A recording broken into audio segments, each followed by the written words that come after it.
राधे राधे। पुरुषोत्तम मास के 5वें दिन की कथा। ओम नमो भगवते वासुदेवाय। मैना व्रत। एक दिन देवी पार्वती झूला झूल रही थी, तभी वहाँ सती अरुंधति आई।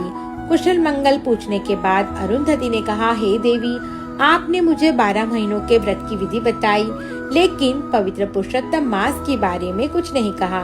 कृपया मुझे बताइए कि इस मास में क्या करते हैं। पार्वती जी ने मुस्कुराकर कहा, जो भी इस महीने में विधि विधान से व्रत करता है, उसे अखंड सौभाग्य, संतान और संपत्ति की प्राप्ति होती है।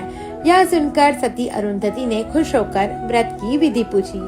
पार्वती जी ने कहा, पुरुषोत्तम मास के शुक्ल पक्ष की तीज को सुबह जल्दी उठकर स्नान करें, व्रत का संकल्प लें, घर की पवित्र जगह पर चौकी पर धतूरे के 5 फूल रखकर देवी की स्थापना करें। इस व्रत में माता मैनावती के महत्व के कारण हाथी पर अपने पति और पुत्र के साथ बैठी हुई माता मैना की मूर्ति बनाएं।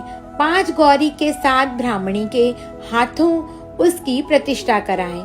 आगे अखंड दीपक जलाएं, नित्य फूलों और सुगंधित द्रव्यों से पूजा करके नैवेद्य और आरती करें। पार्वती जी ने इसके पीछे की एक भावुक कहानी सुनाई। एक दिन मैं शिवजी के साथ चौपड़ खेल रही थी, तभी मेरी माता मैनावती यहाँ आई। मैंने खेल रोककर उनसे बात की। तब माता मैनावती ने दुखी होकर मुझसे कहा, बेटी, तुम्हारी कीर्ति तो तीनों लोकों में है।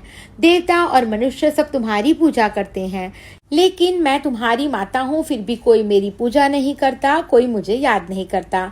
पार्वती जी ने अपनी माता का यह दुख देखकर उन्हें दिलासा दिया और पुरुषोत्तम मास का यह व्रत रचा। इसकी विधि बताई, जिसे मैना व्रत कहा जाता है। जब पुरुषोत्तम मास पूरा हो जाए तो उद्यापन करें, ब्राह्मण को भोजन कराएं, दक्षिणा दें। अधिक मास में महिलाओं के लिए यह व्रत अत्यंत उत्तम है। व्रत करने वाली स्त्री को अखंड सौभाग्य और सुख मिलता है।